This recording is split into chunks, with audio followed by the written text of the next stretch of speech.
Swaziland news में था और प्राइम मिनिस्टर नरेंद्र मोदी जो थे उन्होंने अपनी ग्रीफ को एक्सप्रेस किया है, क्योंकि यहाँ के जो प्राइम मिनिस्टर थे उनकी अभी डेथ हुई थी, उनका डिमाइस हुआ था, तो तभी यहाँ पे जो हमारे प्राइम मिनिस्टर थे उन्होंने भी यहाँ पे कुछ वक्तव्य अपने दिए थे।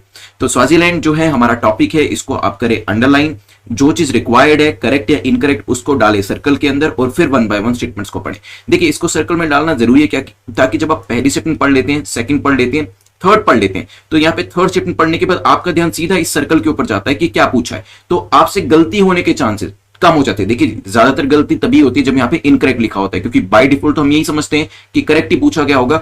तो जब इनकरेक्ट पूछा होता है, जैसे ही हम 3 स्टेटमेंट पढ़ते हैं तो ये बड़ा बड़ा सर्कल हमें दिखाई देता है और फिर हमें पता चलता है अरे इसमें तो इनकरेक्ट बताना है, हमें गलती नहीं करनी है। अगर हम इसको सर्कल नहीं करेंगे, पहली स्टेटमेंट पढ़ेंगे, सेकंड पढ़ेंगे, थर्ड पढ़ते पढ़ते हम भूल चुके होंगे कि हमें इनकरेक्ट आंसर करना है और तब गलती होने के चांसेस ज्यादा हो जाते हैं, क्योंकि हम क्वेश्चन में डिमांड जो है वो पहले ही देख रहे हैं।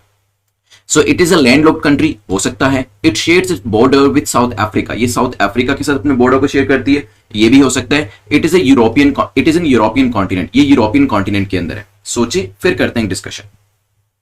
चलिए देखिए यहां पे आपको जो कॉन्ट्राडिक्शंस होती हैं क्वेश्चन के अंदर वो भी पहचाननी है। देखिए अगर आप देखिए सेकंड स्टेटमेंट को और थर्ड स्टेटमेंट को, क्या आपको कॉन्ट्राडिक्शन नहीं लग रहा है? अगर आपको थोड़ी सी भी बेसिक नॉलेज है कि साउथ अफ्रीका कहां पे एग्जिस्ट करता है, then you will get an idea कि साउथ अफ्रीका जो है वो कहां पे एग्जिस्ट करता है। साउथ अफ्रीका आपका अफ्रीका कॉन्टिनेंट के अंदर एग्जिस्ट करता है और इसी वजह से या तो ये वाली स्टेटमेंट ठीक होगी या यूरोपियन कॉन्टिनेंट। अगर वो साउथ अफ्रीका के साथ बॉर्डर को शेयर करता है तो वो यूरोपियन कॉन्टिनेंट में नहीं होगा, यूरोपियन कॉन्टिनेंट में होगा तो साउथ अफ्रीका के साथ बॉर्डर शेयर नहीं करेगा। तो सेकंड और थर्ड स्टेटमेंट जो है ये आपकी कॉन्ट्राडिक्टिंग है, ठीक है। तो दोनों स्टेटमेंट साथ में सही नहीं हो सकती, इसीलिए आप सी और डी को तो एलिमिनेट कर दीजिए। This is the elimination method. अब आंसर या ए होगा या बी होगा। आपको पहली स्टेटमेंट पे भी ध्यान देने की जरूरत नहीं है, क्योंकि बाय डिफॉल्ट वो तो ठीक होने वाली है। तो यस, ये पक्का एक लैंडलॉक्ड कंट्री ही होने वाली है, लेकिन आपको बताना है दोनों में से सेकंड थर्ड में से क्या आंसर, यहां पे कौन सी स्टेटमेंट ठीक होगी, क्योंकि वही चीज आपके आंसर को भी डिटरमिन करेगी।